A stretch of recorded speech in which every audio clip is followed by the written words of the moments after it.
ইতিমধ্যে আমাদের মাঝে উপস্থিত হয়েছে দিনাজপুর ৫ আসনের সংসদ পদপ্রার্থী, দোয়াপ্রার্থী, সকলের প্রিয় মানুষ ভাইজান, আসেন সামনে এসে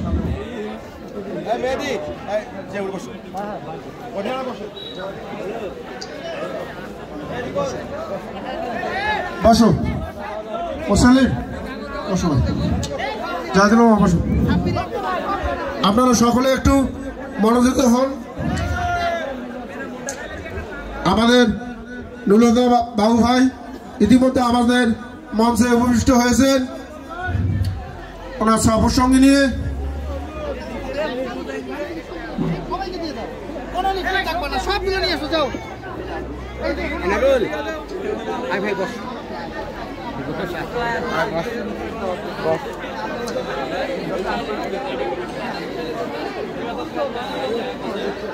আপনি ফোনটা দিয়ে দেন, আমি দেখি।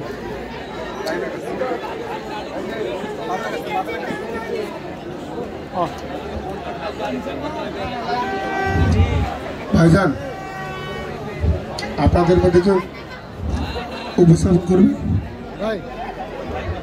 উপস্থাপন কেউ করবে?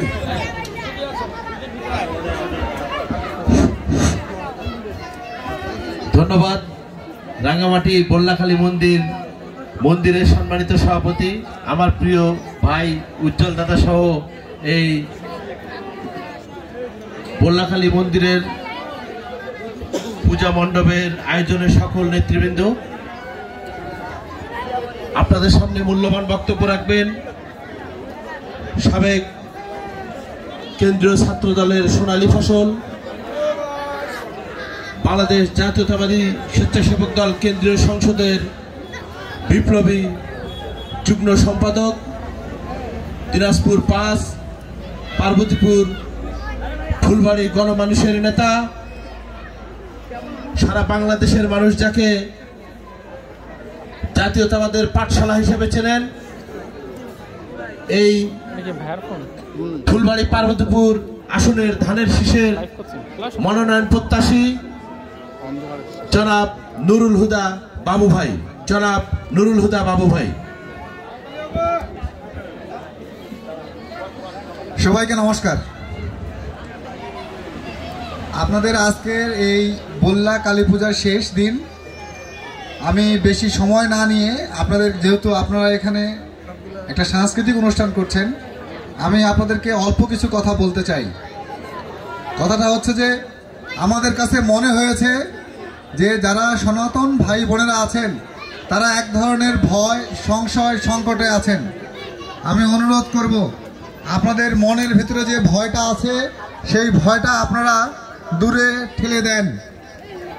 আপনাদের কাছে যে লিফলেটটি যাবে সেই লিফলেটে আমার নিজের নাম্বার দেওয়া আছে। যদি কখনো মনে করেন যে আপনাকে কেউ ধর্মের দোহাই দিয়ে আপনার সঙ্গে বিভেদ, পার্থক্য এবং ঝগড়া করছে, দয়া করে আমাকে ফোন দিবেন, আমি আপনার পাশে এসে দাঁড়াতে চাই।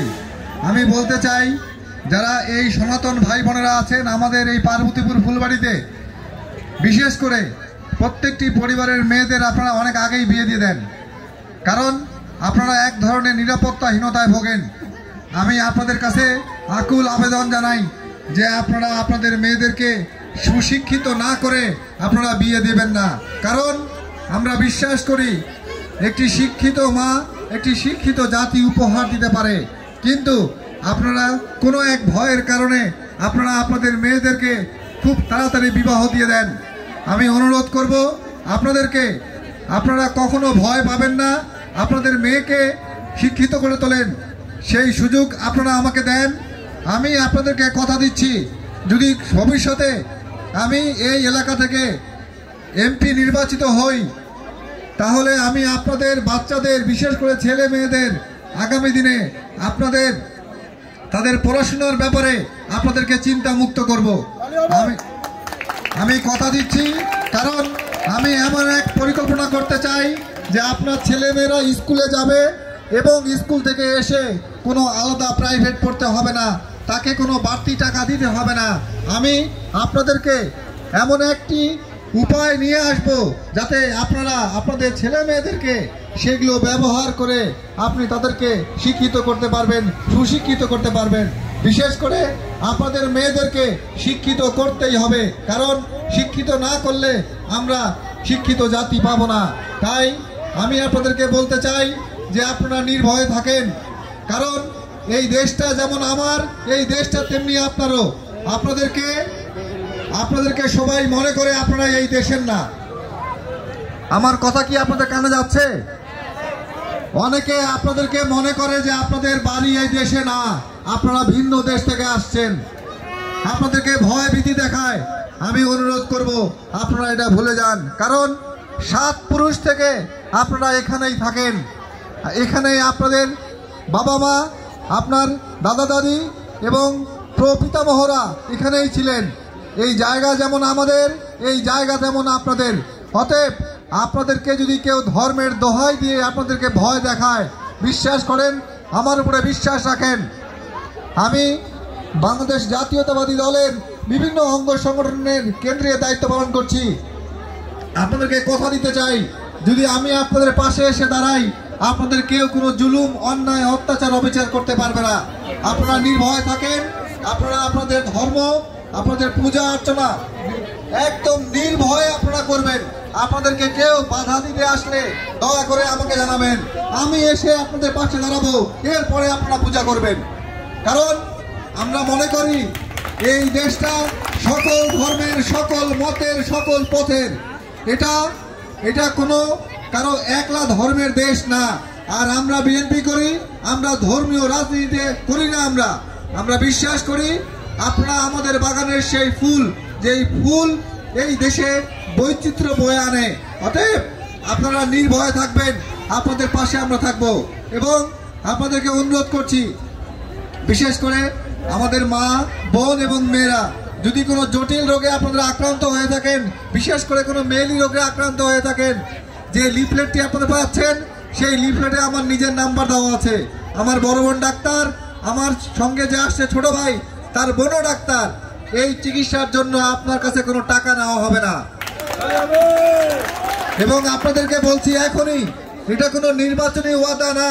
আমি আপনাদেরকে বলছি, যদি আপনার ছেলে মেয়েদের হাতের লেখা যদি শুদ্ধ এবং সুন্দর করতে চান, অথবা অঙ্কের যে জ্যামিতির অংশটুকু আছে, এই অংশ যদি আপনারা পড়তে চান, মাত্র 5 দিনে আমি গ্যারান্টি দিচ্ছি আপনার হাতের লেখা সুন্দর হবে এবং আপনি জ্যামিতি সুন্দর করে বুঝবেন, এবং এটার জন্য কোনো আপনাকে টাকা দিতে হবে না। এটা কোনো নির্বাচনী ওয়াদা না, এটা বাস্তবে প্রমাণ। সেই জন্য আমি আমার লিফলেটে নিজের নাম্বার ব্যবহার করেছি। আপনি যদি এই সুযোগটা নিতে চান, দয়া করে আমাকে জানাবেন, সেই ব্যবস্থাটা আমি করে দেব। আমি বিশ্বাস করি আমরা যদি সবাই শিক্ষিত হতে না পারি, আমাদের যদি সুশিক্ষায় আমাদের যদি কর্মসংস্থান তৈরি করতে না পারি, তাহলে আমরা এগিয়ে যেতে পারবো না। আমাদেরকে নিত্য নতুন কর্মসংস্থান তৈরি করতেই হবে। এবং আপনারা কখনোই নিজেদেরকে আলাদা ভাববেন না, আমরা একই সমাজে বাস করি। অতএব আপনারা আমাদেরকে বিশ্বাস করেন, আমার কথা বিশ্বাস করেন, কারণ আমি পরীক্ষা দিতে চাই আপনাদের কাছে। আপনারা আমাকে পরীক্ষা করে দেখতে পারেন যে আমি আপনাদের উপকারে আসি কিনা, আমি আপনাদের পাশে থাকি কিনা। সেই জন্যই আপনাদেরকে উদাত্ত আহ্বান জানাচ্ছি যে আপনারা বিন্দু মাত্র কোনো ধরনের সংশয় রাখবেন না আপনাদের ধর্মর আচার অনুষ্ঠান পালনে, এবং আপনাদের সাংস্কৃতিক যে জীবনটা আছে সেই জীবনটা আপনারা পালন করুন। আমরা আপনাদের সাথে আছি, কারণ আমরা মনে করি আপনাদেরকে যদি আমরা ভালো রাখতে পারি, তাহলে আমরা বিশ্বের বুকে প্রমাণ করতে পারবো যে এই দেশটা ভালো আছে। কারণ আপনাদেরকে বারবার কেউ কোনো না কোনো দলের ট্যাগ লাগায় দেয় যে আপনারা ওই দলের, আপনারা ওই দেশের, অথচ এখানে আপনারা অনেকেই আছেন যারা কখনো ভারতে যান নাই। এখানে আপনারা অনেকেই আছেন যাদের পাসপোর্টও নাই, অথচ কথায় কথায় আপনাদেরকে বলা হয় আপনারা ভিন্ন দেশের। আমরা সেই রাজনীতির অবসান চাই। আমরা হানাহানি, মারামারি, হিংসা, প্রতিহিংসা এখান থেকে বের হতে চাই। আমরা একটি সুন্দর দেশ চাই, যেখানে আমাদের বাচ্চারা একটা সুন্দর পরিবেশের উপর দিয়ে আগামী দিনে এই দেশের দায়িত্ব নেবে। বিশেষ করে যখন আমাদের বাচ্চারা নিজেদের মধ্যে ঝগড়া করে তখন এক মা আর এক মাকে দোষ দেয় যে তোমার মেয়েটা খারাপ বা তোমার ছেলেটা খারাপ। আস্তে আস্তে আমরা ঝগড়া শুরু করি, মুখের ভাষা খারাপ করি। আমি বিনীত অনুরোধ করি যে আমরা ঝগড়া করার সময় মুখের ভাষা খারাপ করব না, কারণ আপনি যখন মুখের ভাষা খারাপ করেন তখন কিন্তু আপনি অন্যের কাছে বড় হয়ে যান না। আপনার মুখে যখন আপনি গালি দেন তখন আপনাকে অন্য মানুষ অনেক বড় হয়ে দেখা দেয় না। আপনি নিশ্চিত থাকেন যে আপনাকে তখন সবাই অন্য চোখে দেখে, আপনার বংশ মর্যাদাকে খারাপ চোখে দেখে। আমরা এই গালিটা এই বাচ্চারা শিখে ফেলে। অতএব আমরা এখন থেকে চেষ্টা করি যখন আমরা নিজেদের মধ্যে ঝগড়া করব তখন মুখের ভাষা আমরা যেন খারাপ না করি। তাহলে হয় কি, এই বাচ্চারা গালিটা শিখে যায় এবং এই গালিটার ব্যবহার তারা করে ফেলে যত্রতত্র। অতএব আপনাদের কাছে আমার বিনীত অনুরোধ, আপনারা মুখের ভাষা খারাপ করে কোনো গালি দিবেন না। আমরা একটি সুন্দর সমাজ বিনির্মাণ করতে চাই যেখানে হিন্দু, মুসলিম, বৌদ্ধ, খ্রিস্টান, সাঁওতাল, মারমা, চাকমা সবাই আমরা সুন্দরভাবে আমরা আগামী দিনে এই বাংলাদেশটাকে গড়ে তুলতে চাই। কারণ আমি বিশ্বাস করি বাংলাদেশকে ভালোভাবে গড়ে তুলতে গেলে আপনাদের অংশগ্রহণ ছাড়া সম্ভব না। তাই আপনারা, আমি বারবার বলছি যে আপনারা কোনোভাবে ভয় পাবেন না, কারণ আমি আপনাদেরকে বলছি আমার দলের হাইকমান্ড আমাকে আমার চেহারা এবং নামে চেনে। অতএব আমি আপনার পাশে এসে দাঁড়ালে আপনার ভয়ের কোনো কারণ নাই। আপনারা কোনো অন্যায়ভাবে কারো কাছে কোনো চাঁদাবাজি, মামলা মোকদ্দমা অথবা আপনাদেরকে বিচার সালিশের নামে যদি আপনাদের কাছে কেউ কখনো পয়সা দাবি করে, দয়া করে আমাকে জানাবেন। কোনো পয়সা দিবেন না, কোনো অন্যায়ের কাছে মাথা নত করবেন না। আমি আপনাদের পাশে থাকবো ইনশাআল্লাহ। এই কথাটা আমি আপনাদেরকে দিচ্ছি, শুধু কথার কথা না। এই জন্য আমি আমার ব্যক্তিগত নাম্বারটা আপনাদেরকে দিয়েছি, যে নাম্বারটি আমি দীর্ঘ 25 বছর ধরে ব্যবহার করি। এবং আপনাদেরকে বলছি একটি কথা, যদি কখনো আপনাদের দিনাজপুর, রংপুর অথবা ঢাকাতে ডাক্তার দেখাতে যান, এক ধরনের সমস্যা হয় যে পরিচিত মানুষ লাগে, তাহলে আপনার চিকিৎসাটা সুচিকিৎসা হয়। অতএব তখন আপনারা আমাকে জানাবেন। আমার অনেক বড় নেটওয়ার্ক আছে, আমি ডাক্তারকে বলে দিলে আপনাদের ইনশাআল্লাহ সুচিকিৎসা হবে, সেই ব্যবস্থা আমি করব। দেখবেন অনেক জায়গাতে লাগে, বলে না মামা খালু লাগে, মামা খালু ছাড়া কিছু হয় না। আমি আপনাদের সেই মামা খালু হতে চাই। আমার জীবনে কোনো অর্জন দরকার নাই, আমি চাই আপনাদের মধ্যে থেকে যেন আমি আপনাদের ভালোবাসা এবং আস্থা অর্জন করতে পারি। কারণ আমি বিশ্বাস করি আমি যদি আপনাদের ভালোবাসা এবং আস্থা অর্জন করতে পারি তাহলে আপনাদের কাছে আমার ভোট চাইতে হবে না। এবং আমি বলতেছি, যদি আমি এমপি ইলেকশনে নমিনেশন পাই আপনাদের কাছে ভোট চাইতে আসবো না, কারণ আমি আপনাদের ভালোবাসা এবং আস্থা অর্জন করতে চাই এবং সেটা দিয়েই আমি আমার রাজনীতি করতে চাই। আর আমি একটা কথা বলতে চাই, দেখবেন যেই সব লোক নেতা হয় আপনাদের স্থানীয় পর্যায়ে, যারা মেম্বার হয়, চেয়ারম্যান হয়, তারা নির্বাচনের আগে যে ধরনের আচরণ করে নির্বাচনের পরে কিন্তু সে ধরনের আচরণ করে না। এই ভণ্ড রাজনীতির অবসান হওয়া উচিত। আমি যা বলছি তার রেকর্ড থাকছে, এই রেকর্ডটা আপনি আমাকে দেখায় বলতে পারবেন যে ভাই আপনি এগুলা বলে গেছিলেন। আমি মাথা নত করে বিদায় নিব। আপনারা আমাকে গালি দিয়েন, আমার বাবা মারা গেছে, সেই বাবাকে আপনারা গালি দিলে আমার কি ভালো লাগবে? আমি চাবো না যে কখনো আপনি আমার পরিবারকে বা আমার বাবাকে গালি দেন। আমি এমন কাজ করতে চাই না। আমি এমন কাজ করতে চাই যখন আমি থাকবো না তখন যেন আমার অনুপস্থিতিতে আপনারা আমার জন্য দোয়া করবেন। আমি এমন নেতা হতে চাই যাকে আমি চিনিও না কিন্তু সে যেন আমার জন্য দোয়া করে। আমি এই রাজনীতিটা করতে চাই, আমি এই রাজনীতির মধ্যে দিয়েই বাঁচতে চাই আপনাদের মধ্যে। আমি আপনাদের এই সময়টা নিলাম, আপনাদেরকে বিরক্ত করলাম, সেই জন্য আমি দুঃখিত, সেই জন্য আমি ক্ষমা প্রার্থী। কারণ আপনারা একটা সুন্দর প্রোগ্রাম করতেছিলেন, এর মাঝখানে এসে আমি রাজনৈতিক বক্তব্য শুরু করলাম। কারণ এখন কেউ আর রাজনৈতিক বক্তব্য শুনতে চায় না। দেখেন, কারণ রাজনৈতিক নেতারা এসে সব ধরনের এমন এমন কথা বলে, উদ্ভট কথা বলে, বিতর্ক করে, অন্যজনকে গালি দেয়।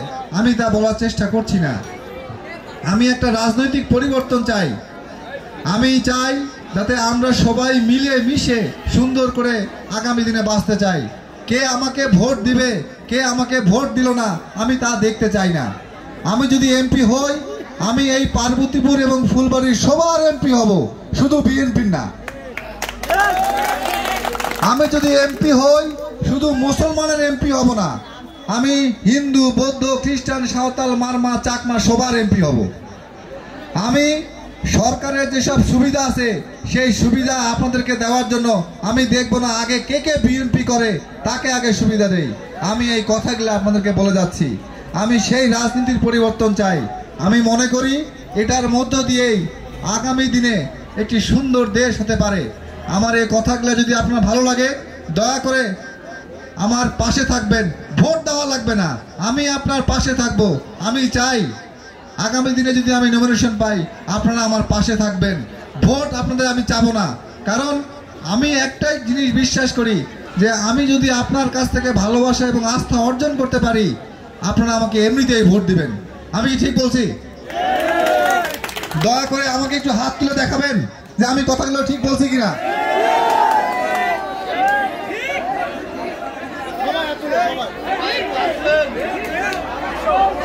দেখেন, ওই রাজনীতি শেষ হয়ে গেছে, ওই ভণ্ড রাজনীতির দিন শেষ হয়ে গেছে। এখন রাজনীতি আসবে সম্প্রীতির, এখনকার রাজনীতি আসবে শৃঙ্খলার, এখনকার রাজনীতি আসবে আগামী দিনে ভবিষ্যৎ গড়ার। কারণ আপনারা কেউ বুঝতেছেন না, আস্তে আস্তে গোটা পৃথিবী বিজ্ঞানে এত দূর যাচ্ছে, অথচ আমরা আমাদের মেয়েদেরকে অনেক আগে বিয়ে দিয়েই তাকে শিক্ষিত করছি না। আপনাদের কাছে অনুরোধ, বিশেষ করে আমার মায়েদের কাছে অনুরোধ, আপনাদের বাচ্চাদেরকে, বিশেষ করে যারা সনাতন ধর্মাবলম্বী আছেন, তারা তাদের বাচ্চাকে অনেক আগেই বিয়ে দিয়ে দেন। এটা করবেন না, দয়া করে এটা করবেন না। আপনার মেয়েকে আগে শিক্ষিত করেন, তাকে শিক্ষায় সুশিক্ষিত করেন, তারপর বিয়ে দেন। দেখবেন তার সন্তান যেগুলো হবে তারাও শিক্ষায় সুশিক্ষিত হবে। আমি আপনাদের আর ধৈর্যচ্যুতি ঘটাবো না। আমার কথাগুলো এতক্ষণ শোনার জন্য আপনাদেরকে ধন্যবাদ, কারণ আমি আপনাদেরকে বিরক্ত করছি। সবাইকে ধন্যবাদ, নমস্কার, আলাপ।